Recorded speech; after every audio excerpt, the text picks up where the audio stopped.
another song as we are waiting.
I started back in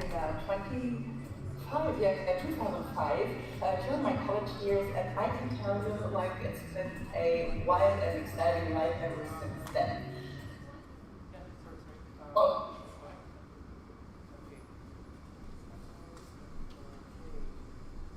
Is it all good? Of course. You tell me what to do. If I need to go on talking, to somebody's going to introduce you right now. Okay, perfect. Okay, guys. So, a round of applause as we welcome our next virtual speaker. So, this is someone really important, and Edwin really wanted Astrid to be present. Unfortunately, she couldn't make it because she was recently having a surgery, but she's got a lot of information to share with you guys. And generally, she's going to be talking to us about mastering business development while wearing many hats. So, Astrid Godin is an experienced professional in the video games industry, having started her career in 2005 during her college years. Since 2018, she has been a key part of DevCon, the official game developer event for Gamescom and Europe's largest industry conference. Formerly head of events, Astrid has been serving as business development manager since 2020, with a special focus on expanding DevCom's reach in APAC region. As the woman in Games Ambassador, Astrid actively promotes diversity and inclusion within the gaming industry. Together with her colleagues, she launched the DevCom FLINTA meetup and the Call for Change Summit, both dedicated to creating safer spaces and fostering inclusive discussions with allies to tackle the industry's challenges. She's the driving force behind DEFCON's Safer Spaces initiative, a unique collaboration across various international event formats to improve safety and inclusivity at the industry events. Astrid is also an advocate for DEI topics on international stages, including SIGGRAPH Asia. Astrid is passionate about indie games, loves cats, and hip-hop music, and never says no to ice cream. A big hand for Astrid.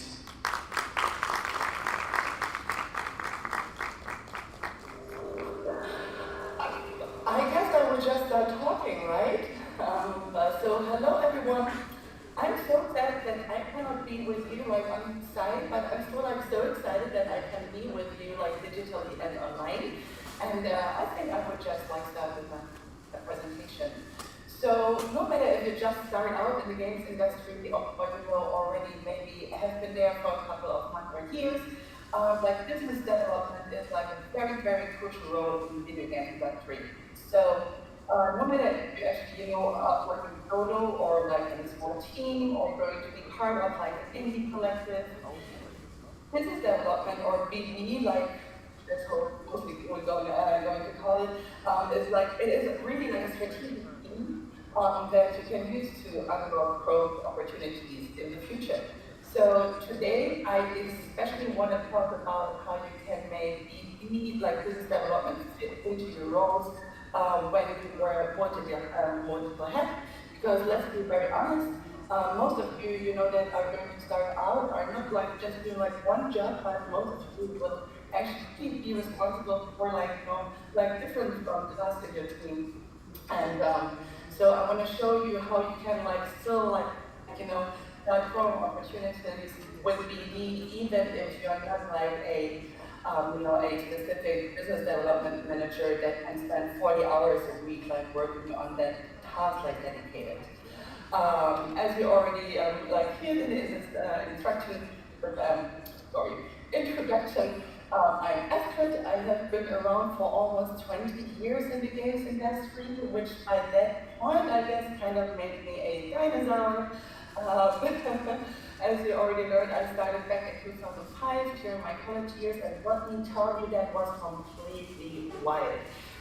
Because back in 2005, there was even less ideas of how the games industry would work. If you would wanted to work in that industry, there were no specific classes that you could study or stuff like that. It was all trial and error and all just figuring out. So since then, I have been very many hats. I have been working in so many different roles and positions. From creator, actually content creator. I've been working for a big German magazine publishing guides, was about video games for consumers. I was head of events for DEFCON. In the past years, I've been working as business development manager for DEFCON.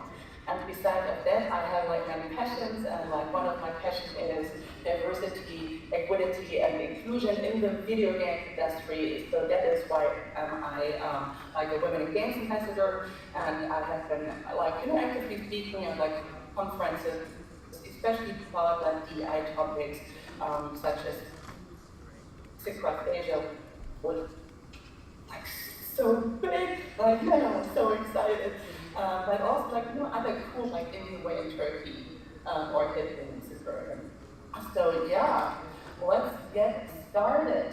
What you will learn today, as I said, today we will dive into why business development is so essential, even for small teams, and we're going to break down some core concepts that you can implement, right away, and we're going to talk about how to juggle business development along with other roles. And I'm also going to share some tips and tools, especially for online networking, but I also got a very cool playbook for you. So later I will ask you to get your like a mobile ready to maybe scan a QR code where you can download a playbook done by the fabulous Mafada Dwaka. We're going to talk about this later. So we're going to cover like a lot today, but remember, like business development it's not just a series of tasks you know that you need to do. It is like it's a mindset. It really is like a mindset shift. So when you start to see BD as a core part of your project sectors, it will probably change how you prioritize your time and your approach your work. So, oh, thank you for like showing me the video. Now I can see you as well. That is so cool. Let's go on. So, what actually is business development? Because you know what, it's such a fancy term, right? We love like throwing fancy terms like around, but what exactly is business development? So business development is actually simply creating opportunities for growth. And whether you know that it's for finding new partnerships or tapping later into new markets or maybe pitching your game to potential investors and platforms, it is like it's a strategic component. And that can really turn your creative passion into something sustainable. And when I say like sustainable, I want to be very honest with you. We talk money, right? Because like at the end of the day, even if like yes, it's a passion, you do that because you want to be like financially successfully to be able to feed yourself, right? You don't only do that for fun, but you want that to become your job and like you want to make a life with that. So you need to make sure that all your passion will actually turn into something sustainable that is money. Yeah. So business development also will help you to navigate things like negotiating contracts and building like a very loyal community around the game. So it is not just about selling, and that is like very, very important. Like BD is not like selling things, but BD is like actually like matchmaking. You want to make sure that you bring like the right components together, and that also like is with the community. Like BD can also mean that you like actively try to grow a community for your game. Okay, now I think I lost a little bit of my thread. Let me think and go from my notes. Yeah, so let's maybe break it down like a little bit further. Business development essentially, is like the bridge between like your creative core and like the broader gaming ecosystem, right? And think of it as a crafting narrative that really resonates not just with the players, but also with like potential business partners. And it is really like about figuring out where your game will, fit in the market and how it can stand out, because it is very important that you create a game that is standing out, because there's thousands, and I'm not going to try thinking, there's like hundreds of thousands of games published every day, like every day. So you want to make sure that whatever you create is standing out. So for example, when you look like at hits like Hades or Celeste, which were like big, like huge games, like huge indie games, I mean they were exceptional, but like behind the scenes, they were still like very strategic moves that helped them to gain like the visibility, and later that helped them to secure funding because they already had the visibility, and also to reach new markets.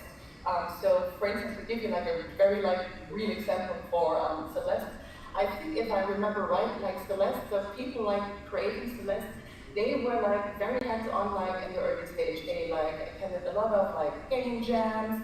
They were doing like a lot of stuff like with like other game communities. So they involved like the players on the very, very early stage. And that got also, gained, like, it's so brilliant actually, the opportunity to, already gain like a lot of feedback from like real players, but also they already started making like a lot of like buzz around the game. So when the game finally came out, there was already like a real community for the game. And I think Hades, it was Hades. Hades, like they, I think they had like a good deal with like Epic platforms from the beginnings, which like gave them like platforms was really important, because as I said before, there's thousands of games published like every day, especially on platforms like Steam. So if you have like, like an exclusive partnership already set up with like a very successful platform like Epic that can really help you like from the beginning to actually gain the visibility and so on. But let's go on because I know we are a bit limited in time. Yeah, you might ask you like why business development is so important for a small team. Even I already gave you some examples, but I tell you it is your secret weapon, for growth. So as I said in the beginning already, as a small studio, indie developer, especially a solo developer, you will probably manage like several roles simultaneously, which means you are a cat wearing like many hats. And one moment you might be designing something, the next moment you're programming something, and you might even have to do marketing or community management, and it is a lot to handle, right? And very often what happens is that degree gets pushed off to that program. And I can understand. But here's the thing. Business development can actually be like one of the most valuable tools that you have. Because as I said before, it's not just about closing deals, right? It is also about finding the right opportunities to help your project thrive. Like, sometimes it's finding the right publisher partner, but sometimes, it is maybe like building connections with influencers, or like other people, like streamers, right? So business development can really open doors that you might not have considered. I do understand that, especially in smaller teams, people very often think that business development is something that only large studios really need to worry about. But I really want to point out that the truth is that the smaller the team is, the more critical actually it is to make like every opportunity count, right? And like you need to make every opportunity count. And I think I want to give you a very practical like example of that one. Let's take like a minute to actually make like a little detour here and tell a story. So a couple of years ago, like I think it was in 2017 or 2018, I met like a small like team of students, 3 students at a conference in Berlin. And they were having a student project, and it was like a VR game, and it was fabulous. It gained so much like attention and attraction at that conference.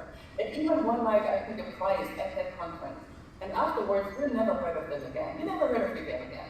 So you know what happened at the time? The game was so cool, but VR back in 2017 was not a thing. Like there were no a lot of publishers, there was no market. Like even like nowadays, like VR is like still like evolving like upcoming market, I would say, when it comes to the games industry, right? So it was very unfortunate, but it was just the wrong game for the market at the time. And then in 2019 or 2020, as the pandemic started, I met them again online. Funny thing, I met them again, 2 of them. And they had started out over again with a new idea that they just had like recently developed. And you might or might not have heard about the game. I think maybe you have. It's called Dorfromantik. And Dorfromantik really like it completely blew up, at least in Germany, and I think like Europe. And you know what was like their smartest move? Like it was like 2 or 3 guys at that moment, and the pandemic just started, and they absolutely had no budget. They didn't have like any like connections, partnerships, nothing developed. So what they did were, because like a lot of people in the pandemic just started watching like Twitch streams. So they sent out free keys to their game to like thousands of, Twitch streamers, and like a couple of very, very known European streamers like Rom picked up and started playing the game. And that made the game blowing completely up. So I think that's a very exceptional example, especially back in 2020, like people were not thinking about like Twitch as a marketing, as a business development tool. But it really was like a business development tool. And like just to give you like a little example where the studio is now, I think they're currently developing a new project. I heard that they just secured funding from the German government, And also, like, their game, Golf Romantic, was published as a board game as well, which then became, like, I think, Board Game of the Year 2023 or 2022, like, big success. So, use every opportunity that comes along. But let's go on, and I hope there was an entertaining little detour and story. So, I think to get back to the actual topic, many of you will maybe ask like how you actually like can integrate business development into your daily work. So to make it to make it very manageable, I just like gave you like a very like short overview here. I think the most important thing is that you actually set aside like a little time, and that doesn't mean that you have to do like business development every day for 2 hours, or not even like every week, but like specifically set aside time like in your calendar. That can be like 1 hour a week, that can be like, I don't know, 5 hours a month, that can be, I don't know, like a bi-weekly meeting with maybe others, but set aside dedicated time, and like keep, it's not like just a blocker for your calendar, but actually really work in the time, for BD. If you have a team, if you're not alone, but maybe working with 2 or 3 other people, like assign different responsibilities to different people. One person might be feeling like very comfortable in like community management. So this person could take over like the task that you would actually have on your desk for all the community stuff. Another person might feel comfortable like talking to actual partners and publishers. So that person could be the person that is actually like fixing the project and like filling all the forms and so on that you nowadays have to fill when you digitally want to pitch your project to publishers. Another one, might be not feeling so good talking in front of other people, or like maybe generally doesn't like people too much. That can happen as well, right? But maybe this person like really loves doing presentations. Perfect. That person, can be the person that actually like sets up the presentation. So you don't have to do everything yourself. Even if it's a small team, and even if you have like only small tasks, you can actually like distribute like the tasks between your different team members.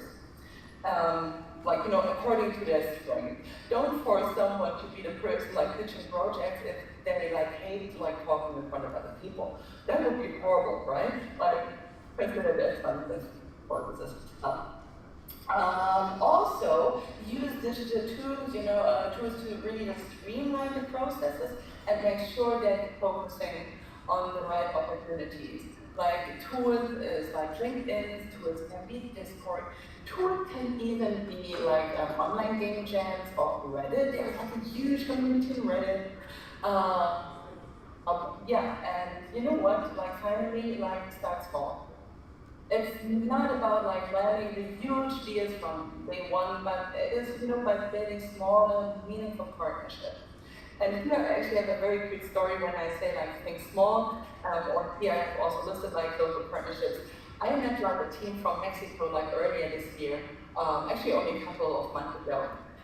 It's an indie team, and their game is something about, I forgot what their game is about, but it was something about like ships and like seamen, like I don't know, ships. Let's make it like very it's something about ships. And one of the people like working in the team has a friend that is actually, a person working on ships, like for months of the year, being away, like working in the ship, but whatever they're doing on ships, I think they're shipping around stuff. And they told this person about the game, and he became like such a big fan that he told like his colleagues about the game. And what happened was that he and his colleagues, they actually funded the game. Because that Mexican team, they didn't need like they didn't need like millions of like, I don't know, dollars. They just needed like, I think it was like $20,000 or $25,000, which is still a big amount of money, but actually not, right? And they actually got funded by friends and friends of friends. And I found it so very cute because what they now did was making sure that every scene man that actually founded the game is now a character also in the game, which is very cute and very like adorable. So yes, think local. It's not always like like finding the biggest here at day one. So as I said before, when people approach me like how they can actually start working, BD in their everyday work life, I really advise them to set like BD hours. Like, as I said before, either like weekly or, I don't know, bi-monthly or whatever, but really like focus on, in that time, on really like networking or doing research on potential partners or refining pitches, like really like set the hours and work set hours on anything that is BD related. And you will see, it's amazing how much progress you actually can make with just a little bit of time. Yeah, you can start by reaching out to local studios or even like content creators, who align with your game's vision. And at some point, those relationships can grow into something very nice and something very big over time. Yeah, so actually I want to give you some practical tips, especially when it comes to digital networking. Because let's be very honest, in the beginning, most of you will not have like a big budget for, traveling around and like going to, I don't know, San Francisco and visiting BBC or coming to games from that point, right? Most of you will start out with like digital networking. And so I want to give you, some cool tips how you can actually benefit from that, because let's be very honest, like saying the internet, being weak does not longer require you to fly to every industry. Even I don't do that. Like not even I do that. I would love to, but that would not be very good, like financially, and also I do have like an echoes, like I don't want to waste so much resources to fly around all around the world. So yeah, online networking is more accessible than ever. And there are so many different platforms out where you can actually start building relationships from everywhere in the world, right? And you can use platforms like LinkedIn or X, especially Discord. I would especially recommend Discord, and even Reddit, as I said before, to reach out and to connect with others in the industry. And it's not only just about connecting, but it's also engaging with other people's content, right? Contribute to discussion and find communities where your voice and your work will be appreciated. There's also quite a lot of virtual events for free very often that attend, and that could make networking digitally even more easy. So still remember that online networking is about quality and not just quantity. It's really easy, to add people on LinkedIn, that what you want to do is really form true connections that come from meaningful engagements.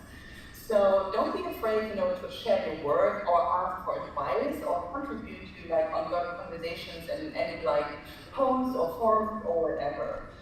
Because those digital spaces can really become long-term sources actually for supporting partnership, right?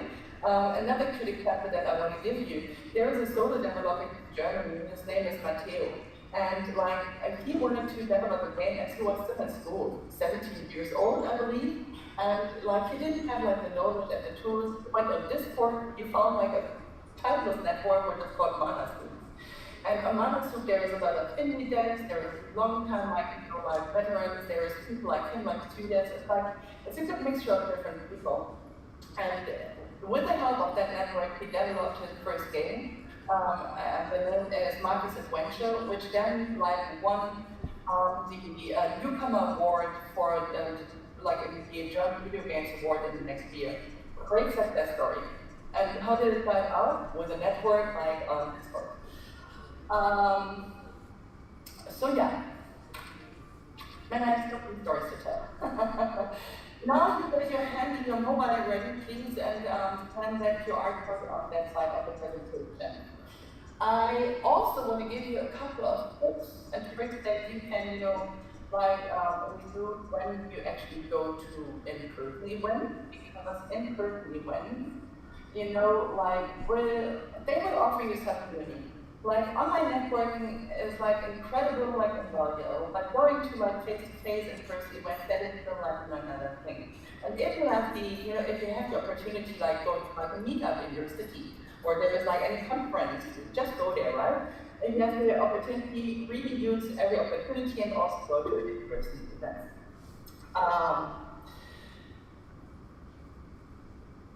just got a message here in the chat. I think that means I need to hurry up a little bit. But I'm almost there. So, you know what? Like, that's already kind of going up. In-person events, as I just said, if you have the plans to go there, really use like every like opportunity. Not only set up like face-to-face meetings with like possible publishers or investors, but what I really recommend you is actually going to all the after parties and all the side events. I personally myself, I did like the best connections and even like very good deals like at side events.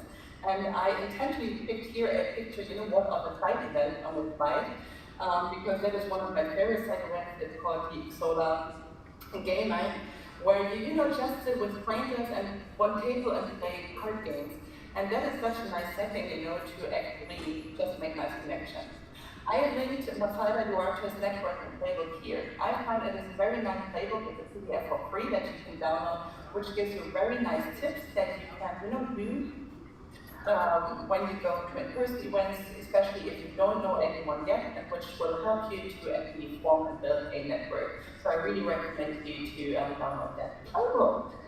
So, since we are a little bit running out of time, I would suggest that I will also provide you the presentation afterwards, so you can go through the slides with a bit more time. I will make it a bit more short. There is, a tons of tools that you can use when you start working business development.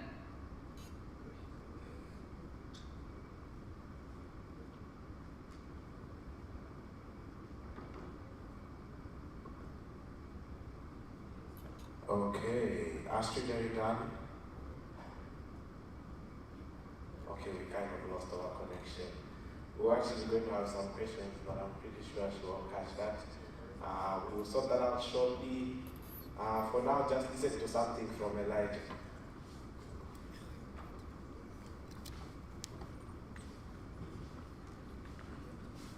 In the beginning, who's actually the right partner? Or, how do I pitch my game? Or how do I balance all those multiple roles? But there's also solutions. When you go on LinkedIn, use a French, a French business, find, partners that might be a good fit to your game before you connect with them. Pitching your game, not only create a nice pitch, but also, practice, simply practice with family, friends, colleagues, your dog, just simply practice. And balancing, multiple roles. There's also, as I said, specific hours, distribute different tasks to different persons. There is solutions. That is very important to understand and to not forget that there is solutions. So, to sum it all up, BD, it is very essential, even into their many hats. Because it is a strategy that will help to grow your game, but also your studio. As I said before, really starts.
Okay, guys, just take it easy. We are facing some technical difficulties.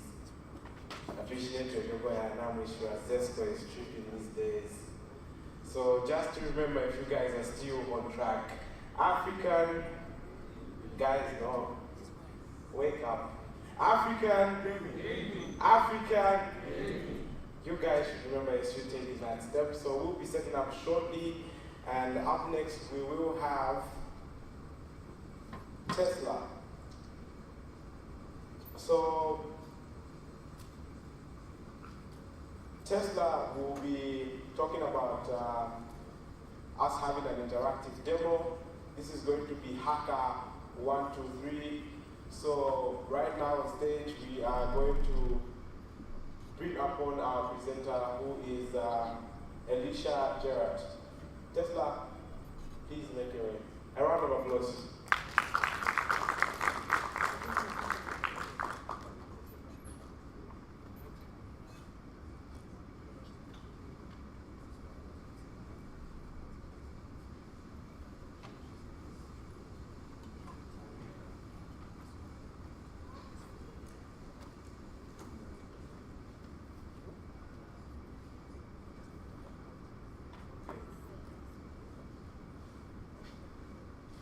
So just as we are waiting for people to set up, Mobile City have got a few prizes for people to win. But for you to win, we have to sign up. So Wezi, can you just raise your hand so people can know who Wezi is? Wezi will be going through with the QR code, so you can either choose to play FIFA or Mortal Kombat. And according to the way the draws will be made, you come out a winner, you do get some prizes. So Wezi will be going through, and just feel free, and don't forget to tell us what you're looking forward to the most. We've got many other speakers jumping in shortly, and we'll keep doing what we have to do. It's just that we are facing these network issues.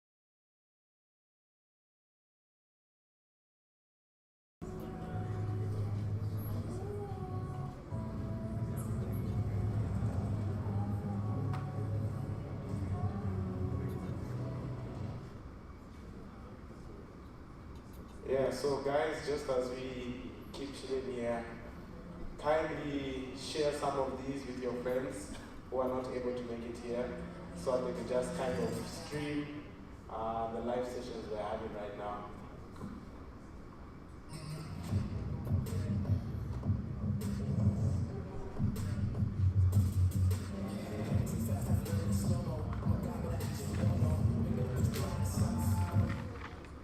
Hello guys, how are you doing? We're good? Alright, so my session is supposed to start soon, but we wanted to end the meeting very well with the lady, Astrid. So she's gonna say our goodbyes and everything, but in the moment as you're doing that, I would like you to open up your computers for those who were doing the assets yesterday.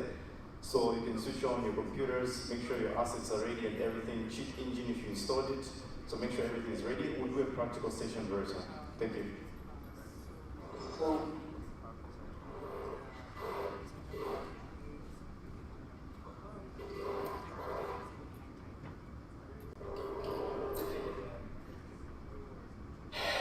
Not that good, but I can hear you, yes.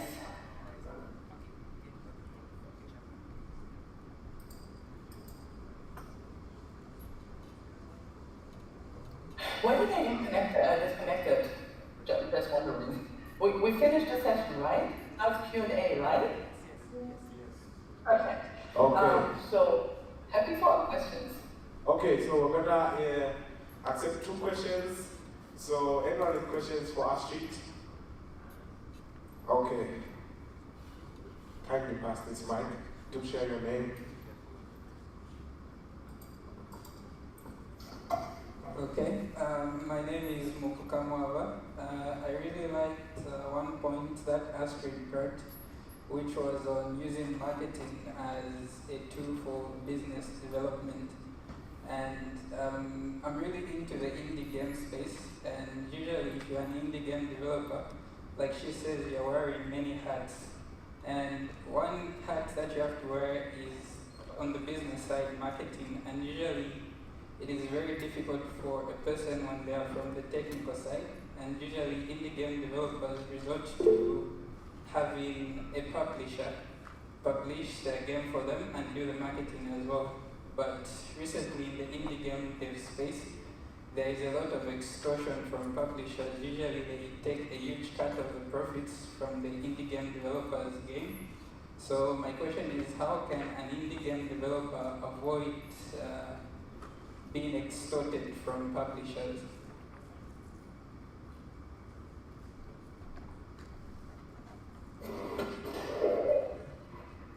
Can we write down a question for me because it's so hard for me to understand? So give me a second.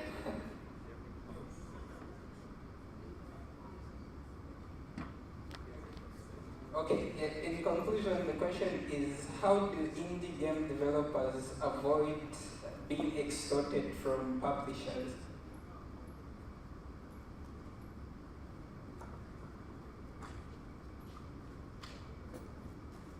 Were you able to get that, Astrid?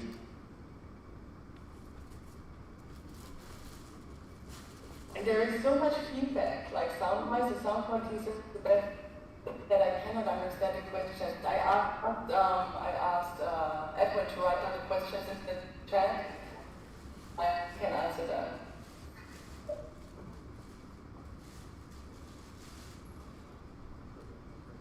Okay, so let's check if the PC will be able to get the questions.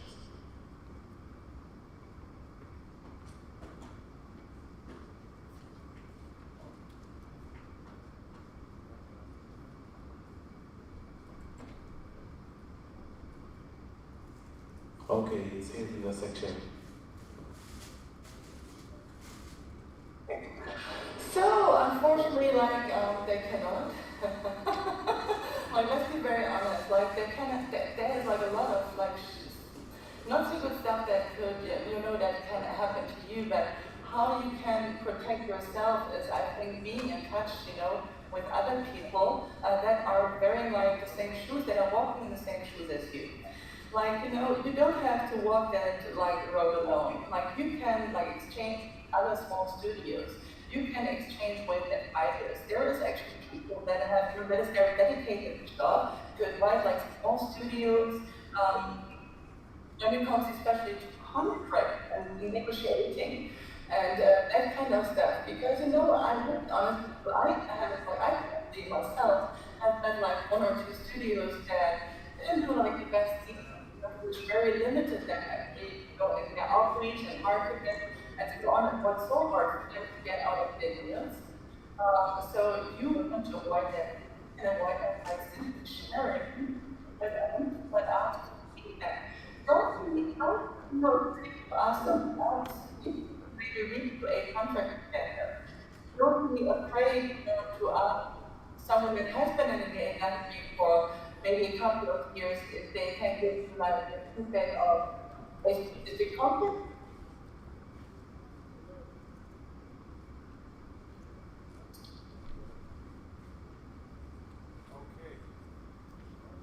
Okay, thank you very much, Astrid. Do you have one more question?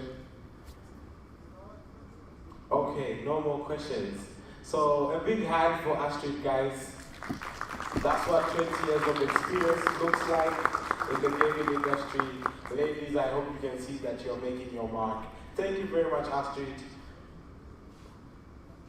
Thank you for having me. It was my pleasure. Another round of applause, please. Yes, so up next we will be having our interactive demo with Tesla. Tesla, you can take it up from now.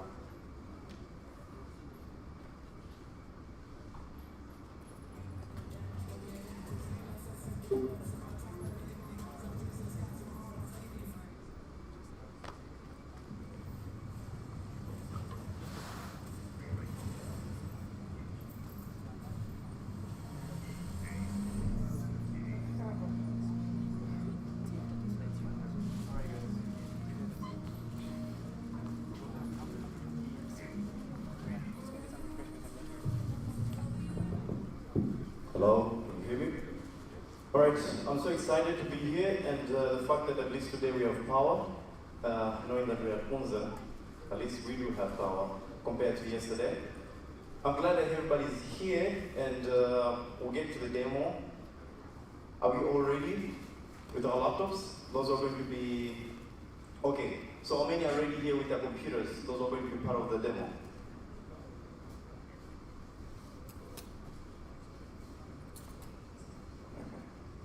So we all have 3 people?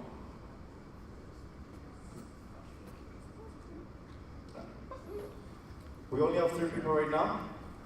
3 people? Anybody else?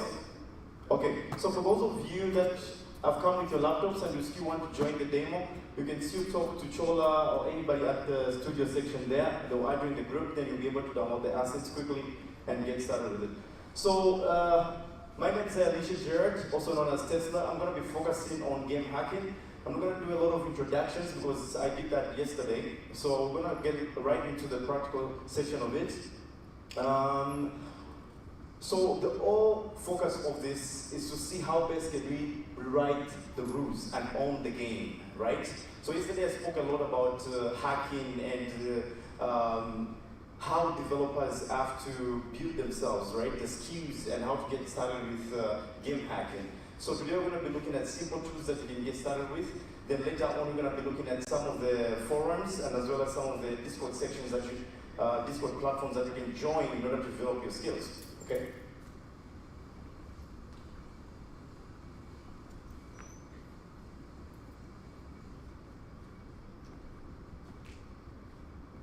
So these are the programming languages that we talked about yesterday that anybody can get started with.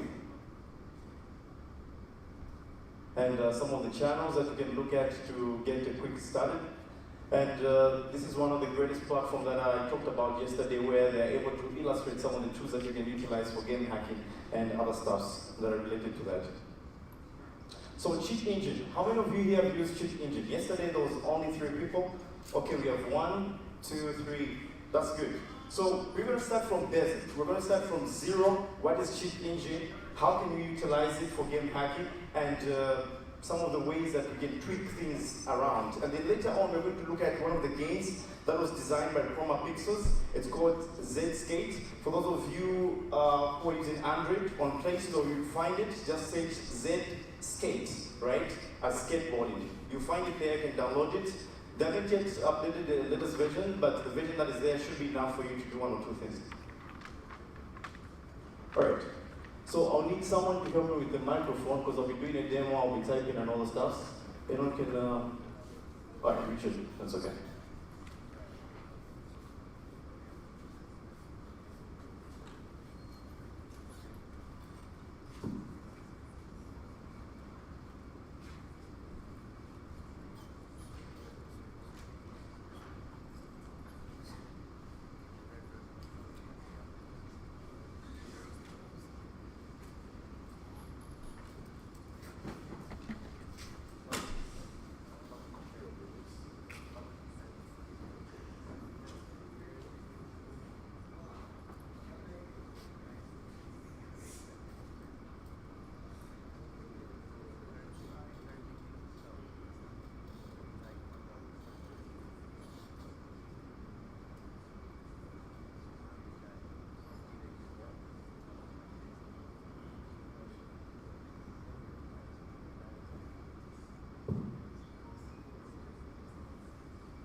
So this is a game I was talking about that was presented at the DEFCON 32. I think this was this year. That was should be July 18th. So this is one of the games that they were looking at the game village, and this is what we're going to be looking at today. So for those of you that downloaded the assets, you can just open the game app, and when you get started with it, it's quite actually straightforward. So we've got a character there, and we can explore around the vicinity. You can see there's an ATM, there's a machine gun there, and some couple of trees. And then here we've got a gun here. So whenever I try to bounce on the gun, as you can see, I lose my health. So my life there is depleted. So the whole essence of me hitting this gun is to reduce the health of the gun so that I'm able to grab it. So I'll keep bumping here. But as you realize that the problem that is there is the more we keep hitting this, the more our health finishes as well. So we end up not getting the gun. So in this case, how can we utilize chat engine to actually bypass this problem? So I'm just going to bring up chat engine a little bit. Cheat engine, sorry, my bad.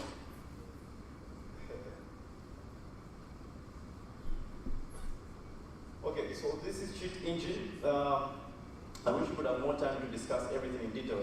But whenever you're running, I would say, let's say maybe a game. So the first thing you want to do is to go here to select the process.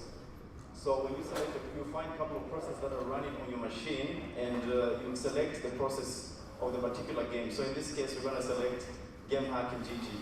So Game Hacking GG is the asset that you guys downloaded. And then here, nothing is really complex. The first button that we have is first scan, and then we've got next scan, and we're going to learn how these operate in a minute.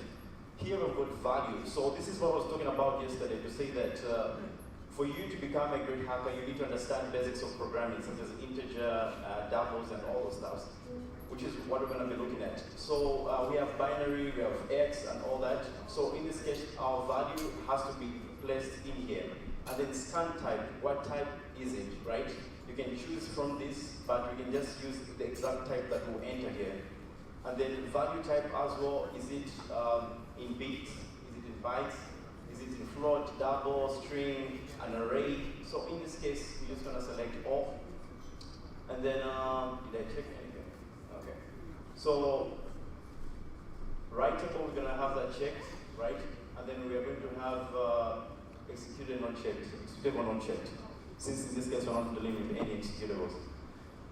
Alright, so in this case, the first thing that we want to do is to go back to our game. So now I was talking about values. So if you can see on the game, we've got a couple of values here. We've got 100. So 100 is a number. So if you look at this as it's running, the game is running as an EXE. So it's a program, which simply means it's a software that was programmed with this value. It might be dynamic because it keeps changing. So we need to look for this value in that particular EXE that we have, which we selected in the cheat engine. So when you go to cheat engine,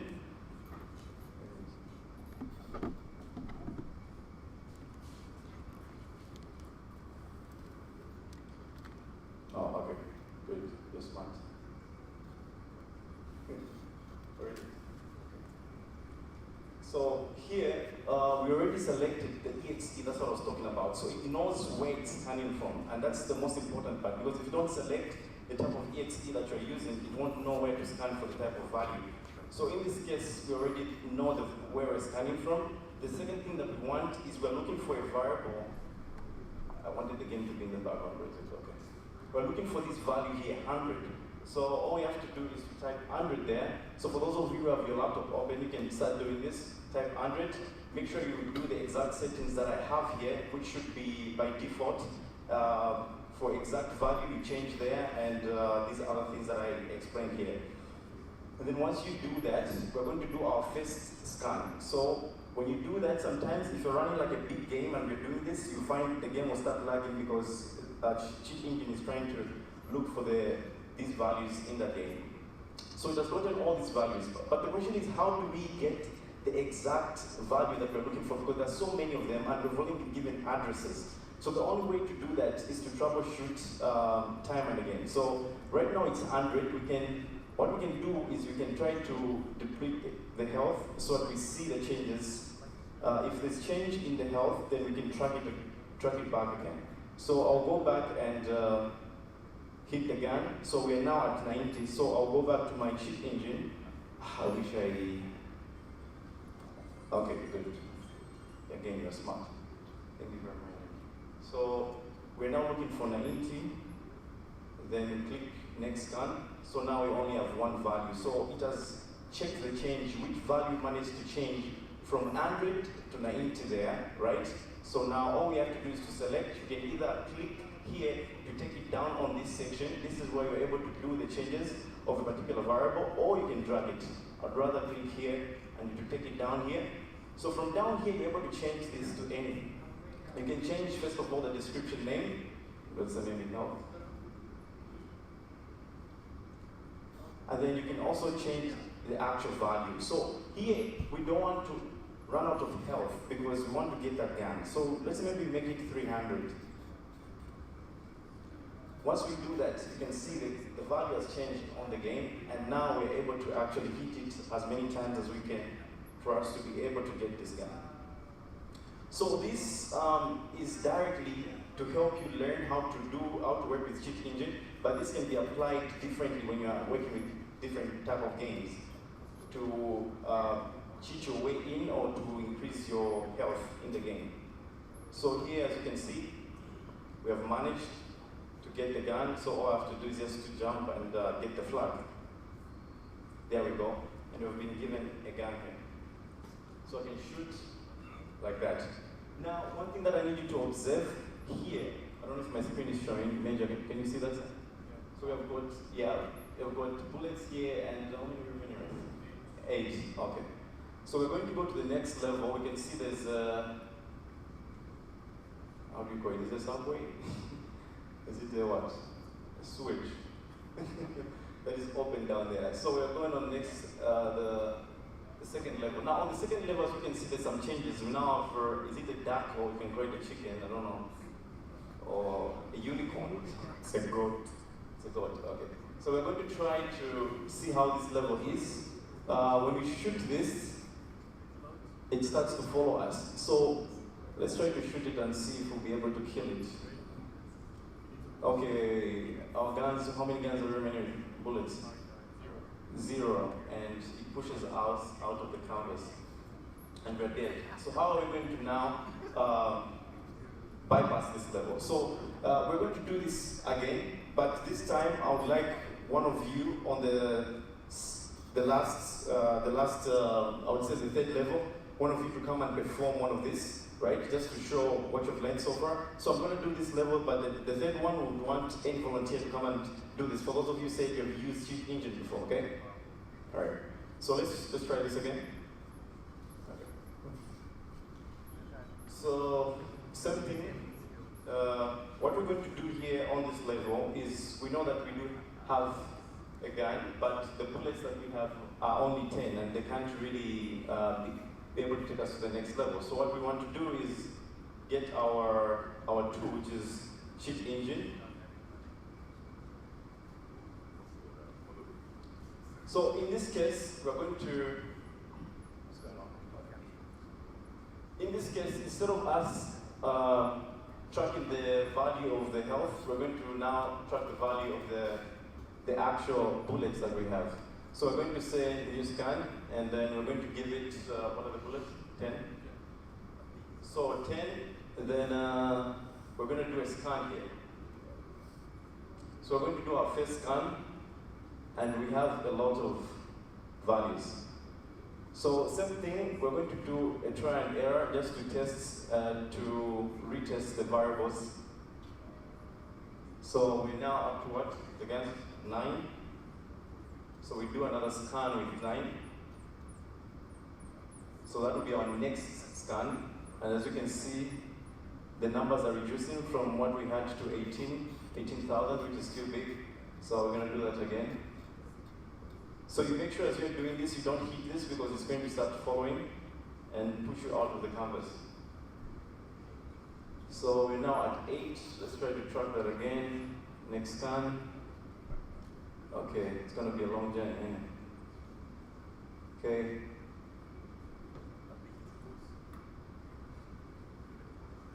And for any of you that might find better ways of doing this using chat engine, you can still come in front and demonstrate on the third level on how best you think this can be done. So now we have come up to 7.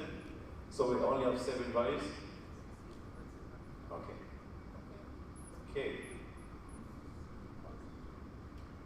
So what's the number then? So we scan that again. So we now have 3. So 3 is okay. We can highlight them, 3 of them, and take them on our memory view. So we're going to test most of this, but just not to kill time, I'm going to go to the last variable and test it, because usually it's... Okay, so nothing has changed. Have we changed? What are the guns? Let's try to shoot. Nothing? We're not running 5, okay. So we're going to test another value there. Hopefully it's the 1, because we're running out of time. So as you can see, when we tested, they all came back again to 4, which simply means we're dealing with the right variables. It's just that we need to find the approximate one. So we're going to test the second one. Okay, hopefully it's the 1. 500, good. All right, it's time to kill this thing now.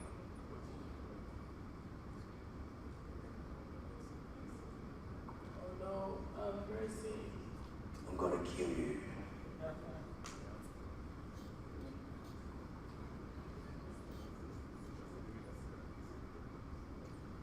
All right, so you can prepare yourself for the person that will be coming here to do the third level. I'm really excited for you to come in front. So I'm gonna pick one person who has gotten it, especially for those who are doing the practical side of it. So, okay, third level. So who is volunteering to do this? We're gonna give you a very good award. It's not a PS5, it's better than a PS5. So, you have a PS5, you lift up your hand. Ladies. All right, come through. Can you please just clap for us each time? This will show you the power of women in tech. You see, all the guys, you feel to lift up your hands. She's here, listen. Amazing, amazing. All right, so you only have 5 minutes to do this. 3 minutes now. So you can be talking or you can, I don't know which one you prefer. First of all, just tell us your name. Jemima. Okay, Jemima, are you ready? But if I fail, guys, I'm just trying. Alright, let's go. So you guys can give our hints so that we work together as a team, alright? Alright, so what do you think, before you start, what do you guys think you should do? Destroy the enemy. Let's start with that. Can we destroy the enemy? No, first, before you go to cheat engine. Okay, wait.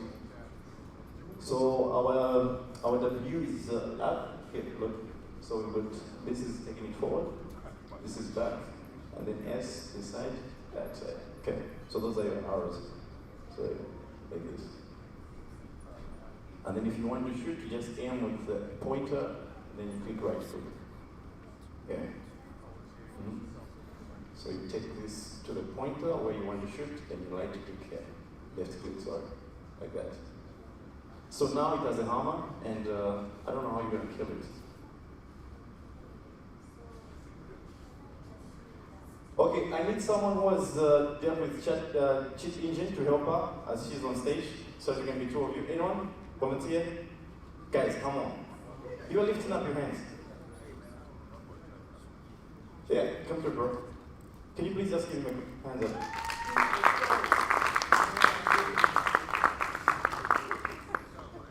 Okay, so what do you want to do? I wanted to find out if it's going to be the same, like the same, I'll have to reduce it to the same amount of bullets you reduced it to find. Before you reduce the bullets, have you understood the level and the situation that you're in? Okay.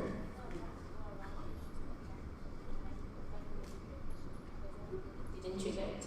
Amazing. What do you think? Yeah, she's on to something, so we can try that. Okay, let's do that. Oh, then let me put this. Okay. So what are you tracking right now? 7?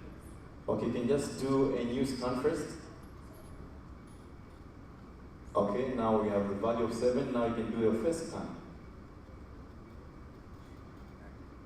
Okay, so you have a lot of values there. So you're trying to increase your bullets. Okay.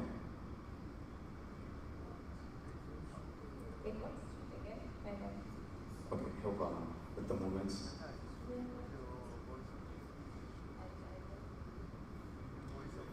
Alright, so these guys are working out how to do this. Time up, come on.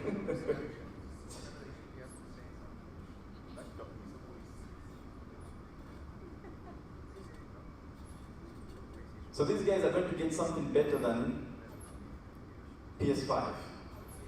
So those of you who didn't volunteer, it's up to you. Oh, I forgot, that's if they bypass the level.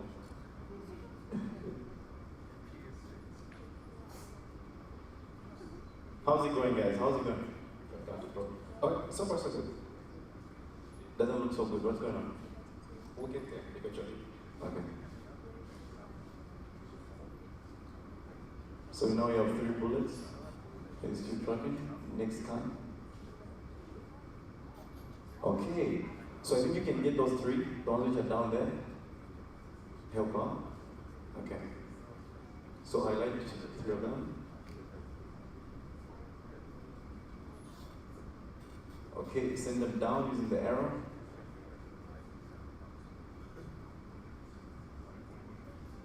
Okay, we can now start testing them. Let's try to do the second one. Let's start with the second one. Go to the value, 3. I'm not giving you instructions to win this game. Let's go.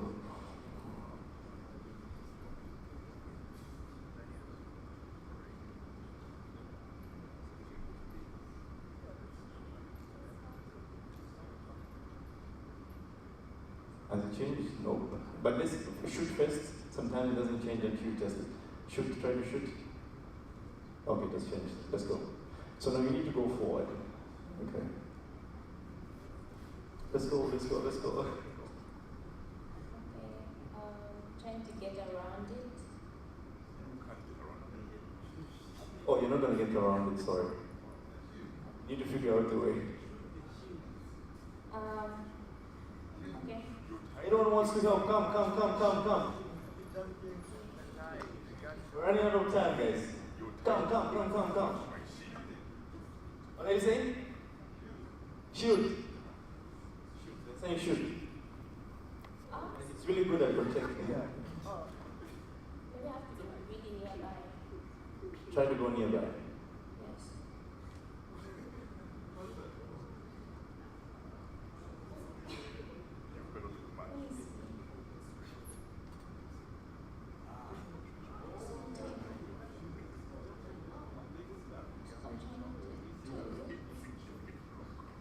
What are you thinking, bro? What are you thinking? What's in your mind? Block the shield.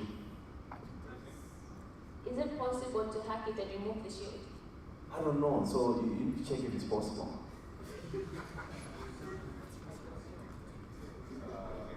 It's possible, but it will take a bit of time because I have to look for the specific value that's referring to the shield. Okay, so this is what I was talking about yesterday. As a hacker, you have to, don't think too hard. And this is the problem that I have with a lot of hackers. You think too much. You want a lot of tools. What? The answer is already in front of you. I explained yesterday the other movie where they're trying to unlock the door, which was actually already open. So sometimes you just need to see what is in front of you to solve a problem. Okay? So this is going to be online. What Adrian said, we're going to be doing online video calls where we can actually work together on such challenges. So we still have 10 levels in the DEFCON, and for those of you that would want to join these levels to do an online session with me, we can all do it together. So please make sure you sign up for the meeting, the online meeting, then later on when we sit together we can test this and actually see how we can bypass each and every level. This is just the 3rd level, there's 10 levels coming up, and trust me, this is the simplest.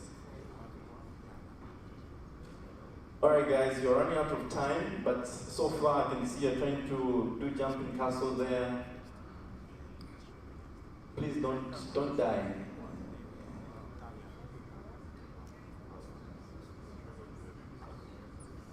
What is it? Oh, I've spotted like the next platform on the right. Alright, time out. No worries. First of all, I'd like you guys to give them a hand of applause for trying.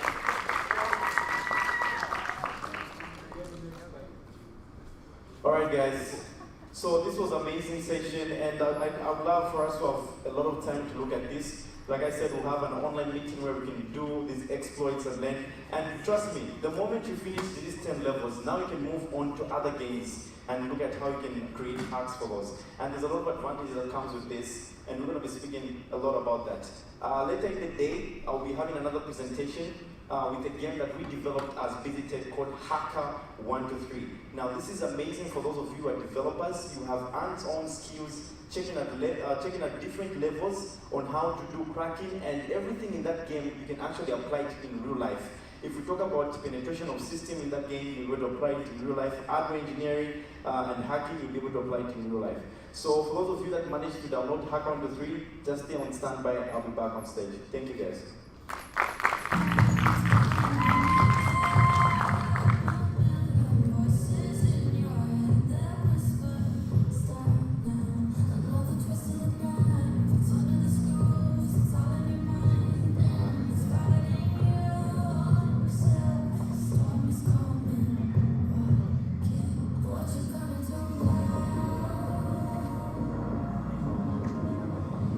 It's your reflection.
African gaming. Come on, guys. Are you, Phil, can you help me with the African gaming? These people need to know your talent. Phil is a voice actor, so he's going to help us do the African gaming thing. Make it as enthusiastic as you can.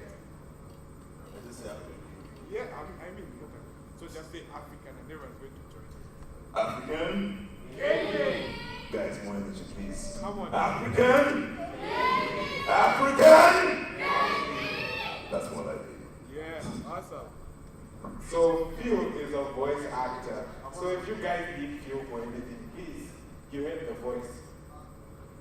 So up next we'll be having Tinashe from the Entrepreneurs Connect team, and they're going to be sharing something with you and also highlighting what the Entrepreneurs Connect is all about. A round of applause for Tinashe. Hi everyone. I hope we're all doing well today. I can see everyone is enjoying the demonstration that we have. So I'll just start by introducing myself. As Casey mentioned, my name is Tinashe. I work with the Entrepreneurs Connect.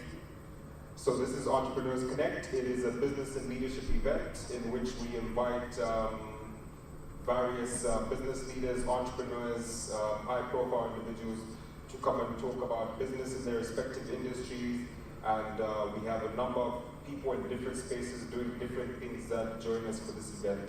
So with this event, we have people in the real estate space, we have people in technology, we have people in manufacturing, we have people in general business and entrepreneurship, we have people in the creative space.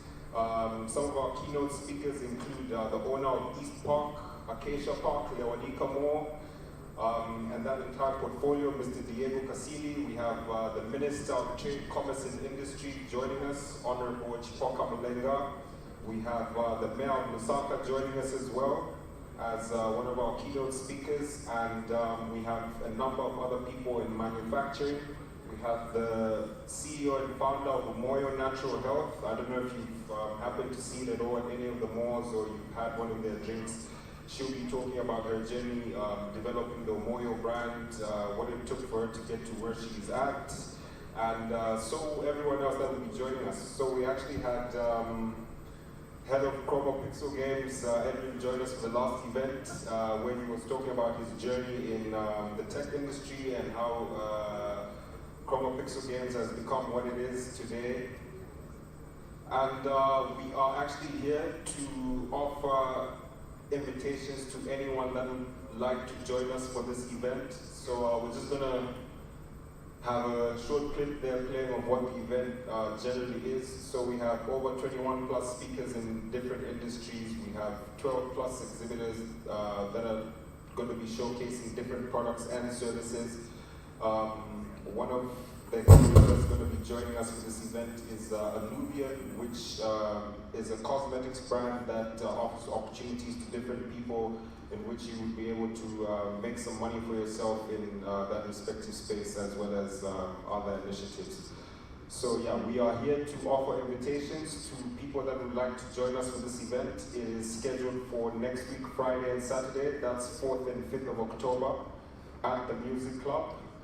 And all we would need for you to do is scan the QR code that will be presented on the screen and just WhatsApp your full name to that phone number, and a ticket will be sent to you. Okay. Yeah, so we're gonna have a QR code come onto the screen quickly. You just scan that. It's gonna give you a WhatsApp number. Just text your full name to that WhatsApp number, and a ticket will be issued to you. So all you need to do is present that ticket when you arrive at the music club, and you'll be given access to the event. Yeah, so I don't know if there's a WhatsApp group. Maybe we can share this QR code in a group where everyone would possibly have access to it after. And yeah, you should be able to, if you can't reach the QR code from where you're seated, you probably have access through the group. And yeah, just message your full name, and we'll be glad to have you join us for this edition of Entrepreneurs Connect Lusaka.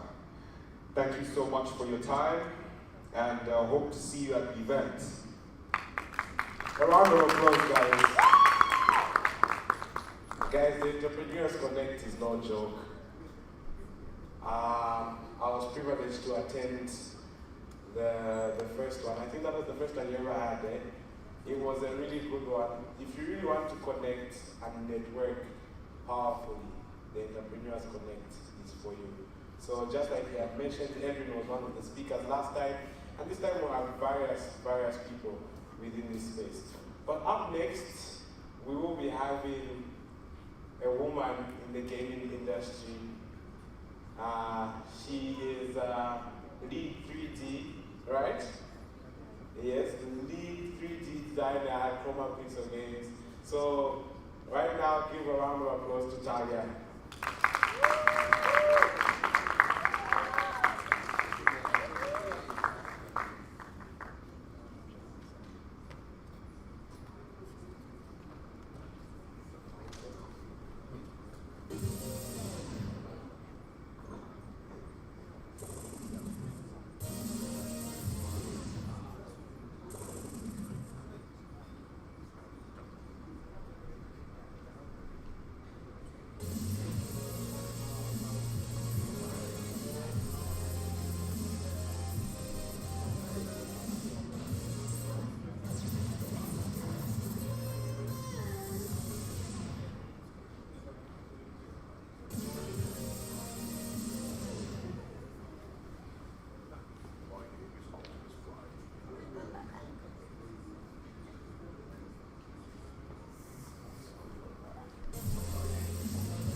showing you how I created the vehicle. Hello!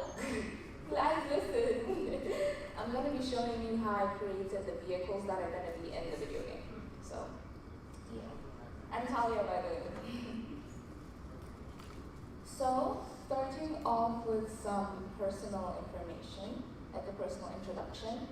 I studied computer animation and visual effects at university, and that's how I got into this industry, because when you go to uni for an animation degree, you're taught the entire animation pipeline. So you're taught how to 3D model. And you're taught other things as well too, but 3D modeling is the skill that I specialized in, and that's what I'm using to build my career. So yeah. And then for work experience, work experience in terms of my degree, Chroma Pixel Games was the first company I worked for, and then I moved on to be an intern at UNZA, and I'm now going to move on to be a 3D designer at Jewel of Africa. So that's amazing. And so far, when it comes to work experience, I'm trying to navigate my way with 3D in Zambia. It has been difficult, but something that I can let you know that all the other presenters have talked about as well is networking and building connections. Because since this is such a niche field and there's no established industry here in Zambia, if you want to make it, you have to know people. And not in the nepotism sort of way where it's like you don't deserve to be where you are, but you have to find people who are going to help you progress in this field. So I recommend networking, I recommend going to events like this where you can meet people, talk with them, so that you can start to understand things that you can't Google. Because me getting into here, I didn't apply. I met Edwin, we talked, I got into the job. Even for the Jewel of Africa job, there was no application process because I was able to meet somebody who would recommended me. So when it comes to finding a career in games design and creative fields, meeting people and knowing people and networking is just really gonna help you. So yeah, that's what's helped me at least. Next, my work. Sorry, I forgot about that. I have 2 pieces of artwork that I did for ZNBC, and then 2 pieces that I did for Chroma Pixel Games. So the first one is with the chairs and stuff. I was given the privilege to design a studio that's gonna be built. So that's one of the pictures there, and it's gonna be the Livingston studio. It got approved, so they're gonna build my design. And then the eagle is a mascot that I made for them. That one is still requiring approval and stuff, but I made that for them, so that's pretty cool. Then the pasta and the paintboard, I made that for Chroma because Eden was going to be going for Africa Games Week, and he allowed us artists to create work that could be showcased that side on the website. So I made the pasta, and then I made the paintboard to just show that she knows what she's doing. Okay. So yeah. Now, moving on to Toys All Race. I hope you guys can see can you guys see the pictures? Yes. Is it all good? Alright, cool. So, coming to Toys All Race, if you don't know what Toys All Race is, it's one of Edwin's video games for Chroma Pixel Games. It's going to be a racing game where instead of using cars, we're going to be using toy cars, and there's even going to be all sorts of cool little things in there. And if I'm not mistaken, it's going to be an open world game where you can drive around and all that sort of stuff. So that's the concept for it. And I was the one that was going to be creating the toy cars. So the first stage in anything is the pre-production stage. And I feel like, I want to come for y'all, I feel like a lot of artists, not even artists, a lot of game developers and a lot of self-taught 3D artists, they don't really prioritize the pre-production stage. They don't prioritize planning the way they should. They don't prioritize scripting the way they should. And I'm telling you, if you want to become better in your field, if you want to do this properly, you have to plan. There's so many times when I've wanted to just go into 3D with an idea and then make something work. It's failed every single time. If I go back and plan properly, that's when, and specifically as well, that's when I'm able to create what I want to create, and it looks so much better. than just trying to figure things out when I'm inside the software. So prioritizing pre-production is something that we should all be doing because it is going to help you make the process of making your game a lot easier. And if you're going to be allocating tasks as well, people from the get-go are going to know what to do. Not just calling somebody and being like, hey, bro, will you do this for me? It's like, if you have a proper plan, that's when you can really like allocate things properly, have a proper structure, and you can work systematically and professionally as you're doing your work. So yeah, so how this happened is that like, Edwin had the idea of having cans in the game. So he called me and he was like, do you think we can put wheels on this somehow? And I was like, yeah, sure. Then that's when I started the pre-production stage and trying to find reference pictures so that we can have cool stuff. Then this is all like some promotional work that I did for Z-Game. Now, these are the reference pictures that I found, and the gray images on the side are the models that I made. So when you find your reference pictures, sometimes it's like if it just looks exactly the way you want it to look, just make it, okay? And then other times, the way you're supposed to use reference pictures is that you look at exactly what you need from that reference picture, whether it's colors, details, you find that and then figure out how to implement that into your own design. So we loved these reference pictures when we saw them, and they were approved by Edwin, and I was able to make them in 3D. And how you make this stuff in 3D, there are multiple ways to make things, but the main method I used was something called box modeling, and that's where you use your basic 3D shapes, your cubes, your spheres, your cylinders, your planes, and you manipulate those so that you can get like the thing that you want to get.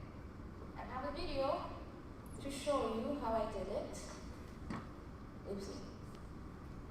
There you go.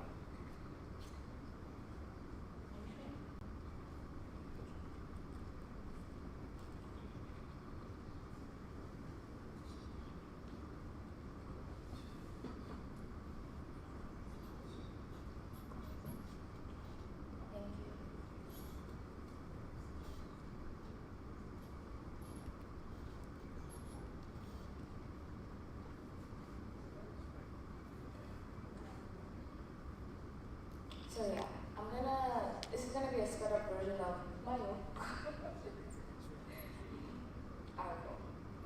This is gonna be a sped up version of how I made one of the wheels, and you're going to see me going from like this basic cylinder to adding details and all that stuff, and you'll see the toy wheel. So yeah.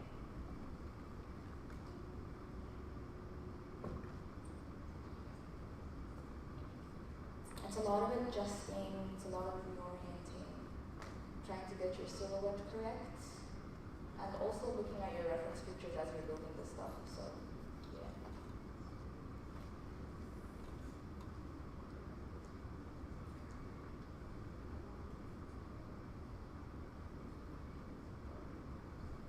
I'm cutting out the shapes, resizing things.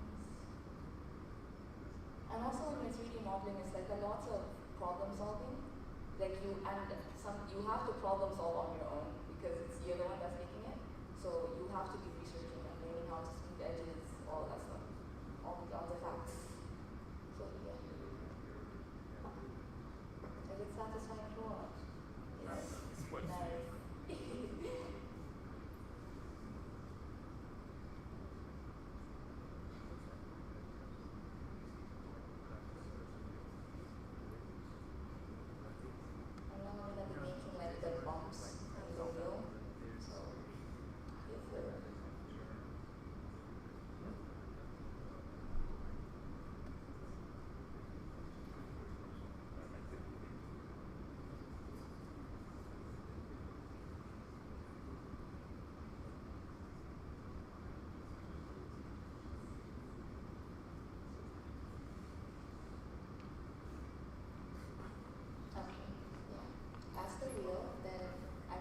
Like around the car, because you just have to make one and then duplicate it around. Okay.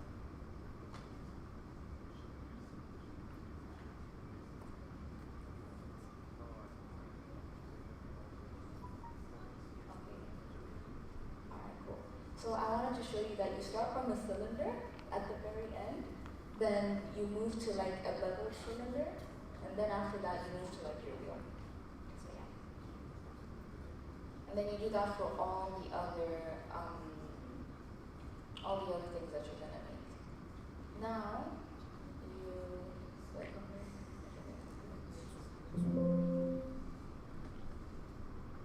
Okay.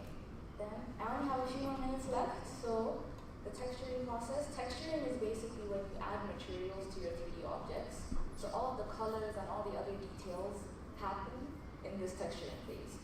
So what I was doing is that I was looking for fonts and I was creating designs that could be used for developing the cans and all that other stuff. So there was a texturing example, but I think because there are a lot of things that are happening, we're going to skip that. So yeah, this is what the cars look like. And all of them made from scratch, designed by me. And do you like them? Do you think they look cute? Do you think they look good? Yes? Awesome. So yeah, the last thing that I was gonna say is that I made a YouTube video showcasing how I made all the cars from scratch. So if you want to watch it, you have to be on the Chroma Pixel Games Discord. Because you can't just Google Talia 3D video, you won't find it. You have to be in the Discord so that you can get the link and watch me make all the videos. I mean, watch me make all the cars. Now, this is just contact information in case you want to take a picture, in case you want to network, in case you want to say hi, whatever. And yeah, that's how I made the vehicles for Toys R Us.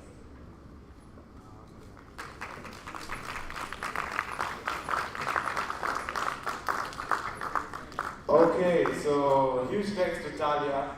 So right about now we're gonna be transitioning to a venue below.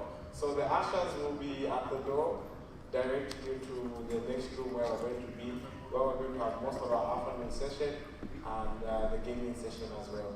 So just kindly follow the ushers and they'll lead you towards our next room. Thank you.